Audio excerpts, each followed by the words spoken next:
जय Sai Ram. Welcome to बंदे हैं हम साईं के। बाबा की कृपा से आज आपको एक बहुत सुंदर बाबा का अनुभव सुनाने जा रही हूँ। इसे पूरा सुनिएगा। और वो जो कहते हैं ना कि श्रद्धा सबूरी सबका टेस्ट होता है यहाँ, लेकिन फिर बाबा साथ भी निभाते हैं, बस वही है। ये जो डिवोटी हैं, एक बार इनके दोनों पाँव जो थे उसमें बहुत स्वेलिंग्स आ गई, यानी जिसे कहते हैं ना कि पाँव में सूजन हो जाना। और वो कुछ इस तरह की हो गई थी कि रात में ये वॉशरूम भी नहीं जा पाती थी, बेड पर ही हो जाता था।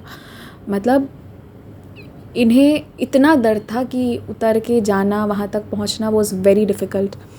तो एक बहुत ही बुरे समय से गुजरी है ना। आप लोग समझते हैं कि इस समय में ऐसा कुछ होता है किसी इंसान के साथ, तो सबसे पहले तो एक बीमारी जो उसे परेशान करती है, दूसरा जो एम्बैरेसमेंट होता है, उसका मॉरल डाउन हो जाता है। लेकिन फिर इनकी तबीयत इतनी बिगड़ने लगी कि ये धीरे धीरे अपने किसी काम को कर ही नहीं पाती थी। चल पाना मुश्किल, दोनों पाँव में एकदम से ऐसा हो गया। तो फिर इन्हें हॉस्पिटलाइज़ किया गया जब बहुत सीरियस हो गई, और वहाँ पर जो है टेस्ट किए गए तो पता चला कि इन्हें ट्यूबरक्यूलोसिस है, टीबी।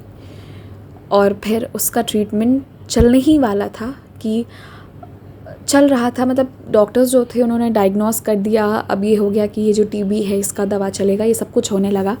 फिर वो लोग जब एक और सेकंड डॉक्टर के पास गए, क्योंकि रिपोर्ट्स बता दिए थे कि वो टीबी है, तो क्योंकि मुझे रिपोर्ट्स भेजा नहीं है, और ऑब्वियसली अभी सब ट्रेवल करते हैं, शिफ्ट होते हैं इधर से उधर, तो रिपोर्ट्स है या नहीं है मुझे नहीं पता। तो फिर जब वो दूसरे हॉस्पिटल में गए तो दिस वाज अगेन शॉकिंग कि वो टीबी के जो भी टेस्ट करवाए गए थे वो नेगेटिव आ गया, और वो रिपोर्ट्स नेगेटिव आया, और साथ ही साथ उनके जो दोनों पाँव में सूजन थे वो भी चले गए। वो पूरी तरह ठीक हो गई इस चीज़ से। और ये हुआ कैसे? वो बाबा की बहुत भक्ति करती हैं। अभी मैं आपको आगे बताऊंगी, तब आपको पता चलेगा कि इस बच्चे ने कितनी परीक्षा दी है, पर बाबा पे कितना विश्वास है इन्हें। तो बाबा पे इतना विश्वास, इन्होंने ऊदी का जिक्र नहीं किया, इन्होंने बाबा का जिक्र किया। तो आप जो लोग ऊदी नहीं भी जानते हैं, लेकिन जो बाबा का नाम लेते हैं, बाबा का जल लेते हैं, बाबा का प्रसाद लेते हैं, बाबा ठीक कर देते हैं। अब जब ये वहाँ से निकली तो फिर इन्हें पता चला कि टीबी नहीं है, इन्हें ओवेरियन सिस्ट है, जो कि एक कैंसर का रूप ले रही है। ये एक अलग टेंशन इनके लाइफ में आ गई। फिर इनके हस्बैंड जो हैं वहाँ से रिटायर हुए, क्योंकि ये लोग दिल्ली में रहते थे और दिल्ली से इनका शिरडी आना जाना बहुत फ्रीक्वेंट होता था। तो जब इनके हस्बैंड रिटायर हुए उसके बाद ये लोग कोलकाता चले गए वापस। एंड वहाँ पे जो इनकी गायनेकोलॉजिस्ट ने बता दिया था कि दिस इज़ टेकिंग, मतलब ये अब कैंसर में बदल रहा है, आपका जो ओवेरियन सिस्ट है। लेकिन फिर रिसेंटली जब इन्होंने उसका ट्रीटमेंट उसको चेक करवाते रहते हैं ना, जब भी ऐसा कुछ रहता है कोई मेजर प्रॉब्लम, तो आपको हर 1-2 महीने में डॉक्टर्स बुला के चेक करते हैं कहाँ वो कैंसर का रूप ले रहा था, कहाँ एकदम से ऐसा पलटा कि कोई सिस्ट कुछ नहीं है, एकदम नॉर्मल। ये दूसरी बाबा की उनके ऊपर बहुत कृपा हुई। और तीसरी जो उनके ऊपर बाबा की बहुत मेहर हुई वो ये हुआ कि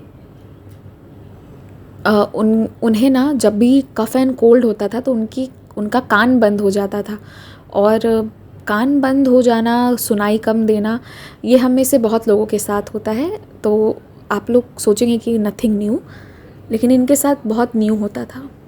इनका जब वो कान बंद हुआ तो इन्हें परमानेंट सुनाई देना बंद हो गया। मतलब अब एक कान से अब इन्हें सुनाई दे ही नहीं रहा था, दैट साउंड वो अब वापस नहीं आ रहा था। हम लोगों का ठीक हो जाता है ना 2-3-4 दिनों में, इनका ये आवाज़ आना ही कान में बंद हो गया। ये तीसरी चीज़ हुई।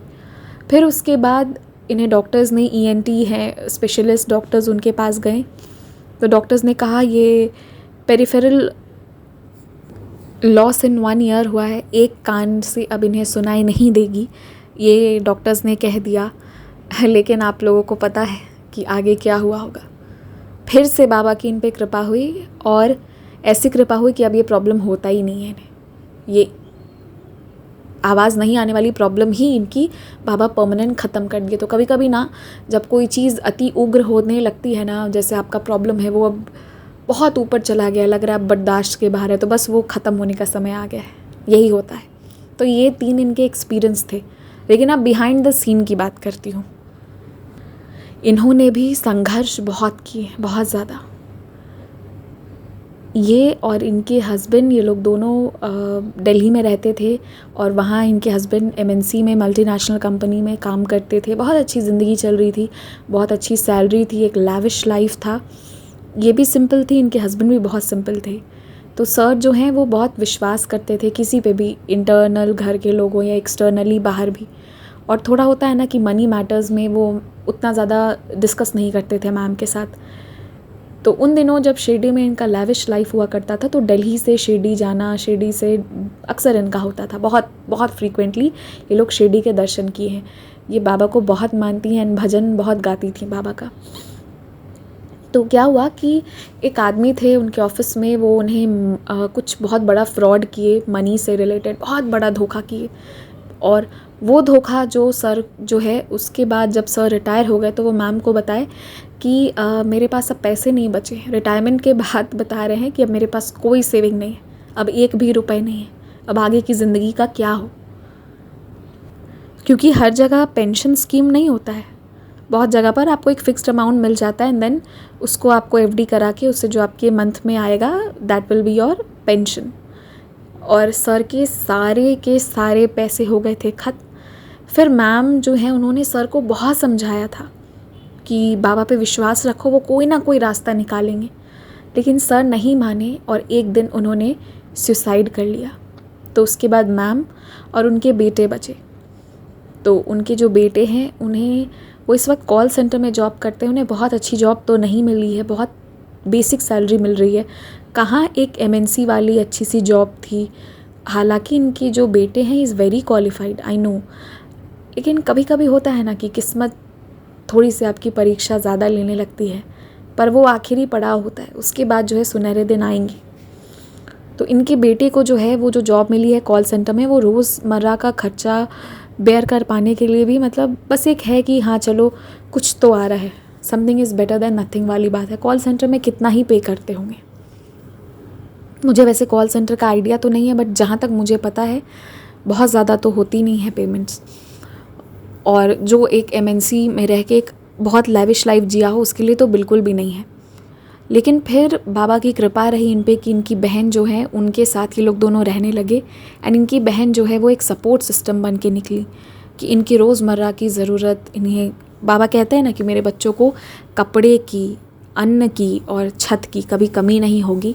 तो बाबा वो इनका कर दी। इनकी बहन जो है वो बरोबर पूरा इनको अच्छे से रखती हैं और इन लोगों का सारा एक्सपेंस जो है वो बेयर करती हैं। अब आपको पता है, आपको लग रहा होगा कि ये तो इतना दुख का कहानी है, ऐसा क्यों हुआ, ऐसा क्या किए बाबा। लेकिन ये डिवोटी बाबा पे क्वेश्चन नहीं करती हैं। रैदर इन्होंने लिखा कि इतने चीज़ों के होने के बावजूद भी इन 4 सालों में, वरना अगर किसी के हस्बैंड एकदम से पता है पहाड़ से हमें कोई नीचे पटक देना, ये वैसा ही इनके लाइफ में हुआ एक पॉइंट पे। लेकिन उसके बावजूद बाबा इन्हें अपने अनुभव देते गए और इनका हाथ 4 सालों से इतने ज़ोर से थाम के रखा ना, जिसे ये महसूस कर पाती हैं। और इनका दुख जो था उससे ज़्यादा बड़ा बाबा का इनके लाइफ में अनुभव रहा। बाबा की इन पे कृपा रही, बाबा को इन्होंने उससे ज़्यादा अपने नज़दीक पाया, जिसके वजह से ये बाबा से इन्हें कोई शिकायत नहीं है। हाँ, विनती ज़रूर है कि इनके बेटे जो जॉब डिज़र्व करते हैं वो मिल जाए बाबा, और जो इनका जो ज़िंदगी थी, ज़िंदगी में खुशी आ जाए। क्योंकि इस वक्त अंधेरा है, एक इकोनॉमिक क्राइसिस है। क्योंकि उनके हस्बैंड के साथ पता है क्या हुआ था, वो क्रेडिट कार्ड्स बहुत यूज़ करते थे, 2 बैंक से लोन था, और ऑलरेडी वो जो एक उनका कलीग था, उन्होंने उनके पैसों के साथ फ्रॉड करके वो 9-2-11 हो चुके थे। तो ये चीज़ हुई थी। तो ये अनुभव मैंने आपको बताया ना, मैं चाहती तो सिर्फ वो वाला पार्ट बता के ये वाला पार्ट कट कर सकती थी, क्योंकि मुझे सबको मोटिवेट करना है। लेकिन नहीं, मुझे इससे आप लोगों को एक सीख भी देना है कि विश्वास सिर्फ बाबा पे कीजिए, सिर्फ बाबा पे। हाँ, जो बाकी रिश्ते हैं उनमें विश्वास होना चाहिए, प्यार होना चाहिए, लेकिन जहाँ ज़रूरत पड़े वहाँ खड़े होइए और वेरीफाई कीजिए। क्योंकि वो आपके रिश्तेदार हैं, इसलिए आप वेरीफाई नहीं करोगे, ये गलत है। और मनी मैटर्स में बहुत क्लियर होना चाहिए। पता है, ये जो क्रेडिट कार्ड वाला सिस्टम है कि लोग क्रेडिट्स यूज़ करते हैं और बाद में जो है फिर पे करते हैं क्रेडिट कार्ड का, तो वही सिस्टम होता है। मेरी मम्मा को भी हमेशा आता था कि आप क्रेडिट कार्ड ले लो, क्रेडिट कार्ड ले लो। पर मेरी मम्मा का ये है कि नहीं, जितना है हम उसी में स्पेंड करेंगे, but we are not going to take credit. उनका हमेशा से रहा है कि लोन्स जो है ना वो जितना कम हो वो उतना ही सही है, लोन के चक्कर में फंसना नहीं चाहिए।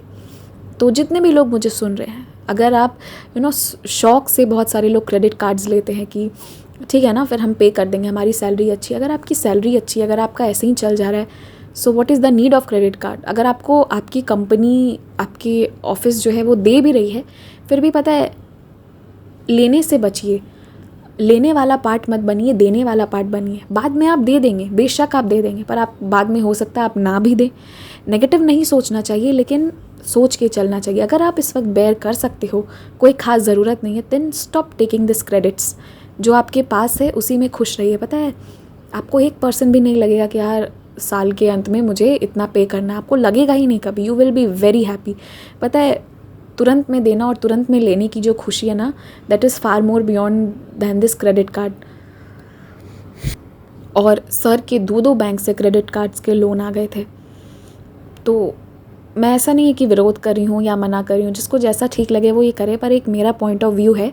और बस एक रिक्वेस्ट भी है कि अगर पॉसिबल हो तो क्रेडिट कार्ड्स हटाइए अपनी लाइफ से, क्योंकि हम क्रेडिट कार्ड्स लेके अपनी लाइफ में लोन को अट्रैक्ट कर रहे हैं। जो चीज़ें हमें पसंद होती हैं वही चीज़ें हमारे लाइफ में आती हैं ना, बिकॉज उसी चीज़ को हम ज़्यादा आकर्षित कर रहे होते हैं अपनी ओर। वो कहा गया है ना, जैसा सोचोगे वैसा पाओगे। आपको क्रेडिट कार्ड्स अच्छा लग रहा है तो आपके लाइफ में फिर लोन्स आएंगे। So stop that, try to stop that. Okay, तो ये था आज का एक्सपीरियंस। और ये मैम के भी बहुत संघर्ष रहे, लेकिन इनका बाबा पे विश्वास था और बाबा भी इन पे कृपा किए कि सर चले भी गए फिर भी इनको अकेलापन महसूस नहीं हुआ। ये बहुत बड़ी बात है। अब ये कैसे अनुभव हुआ ये ऑब्वियसली उतना बता पाना मुश्किल है, लेकिन आप समझ सकते हैं, है ना। जो ऐसे ना हमें अकेलापन बहुत चुभता है, लेकिन जो बाबा के बच्चे होते हैं ना उन्हें कभी कभी अकेलापन चाहिए रहता है ताकि हम बाबा से बात करें। हमें अकेले ज़्यादा खुशी होती है कि हम और बाबा हैं, और हम तो बाबा से बातें करते रह जाते हैं और बाबा भी हमसे बातें करते हैं, है ना। तो बाबा के बच्चे कभी अकेले होते ही नहीं, इसलिए अकेलापन नाम का शब्द उनके लाइफ में आता ही नहीं है कभी। और इस एक्सपीरियंस से ज़रा भी नेगेटिव मत होइएगा। बस आपको बता रही हूँ कि ये भी मत सोचिएगा कि उनके साथ ऐसा हुआ तो मेरे साथ भी तो कहीं ऐसा नहीं होगा। बिल्कुल नहीं होगा। हम सब अलग हैं, हम सबका जैसा विश्वास है। ये मैम के साथ गलत हुआ, लेकिन इनके साथ इतना अच्छा भी हुआ ना कि इन्हें कभी अकेला नहीं लगा। बाबा से कोई शिकायत नहीं है, बस विनती है कि इनके बेटे जो डिज़र्व करते हैं वो जॉब मिल जाए। आप लोगों को भी पता है वो तो मिल ही जाएगा। तो बस ये था अभी का एक्सपीरियंस। जय साई राम। और अगर आप लोग भी अपना अनुभव शेयर करना चाहते हैं तो आप कर सकते हैं। मेरा व्हाट्सएप नंबर है 6206008273। आप चाहें तो ईमेल आईडी bandehemsai@gmail.com पर भी भेज सकते हैं, जिसकी स्पेलिंग डिस्क्रिप्शन में है। करेक्ट स्पेलिंग पर भेजिएगा। आप चाहें तो इंस्टाग्राम में भी कनेक्ट हो सकते हैं। और बस यही कहूँगी कि बाबा साथ हैं, इसलिए फ़िक्र ना करें।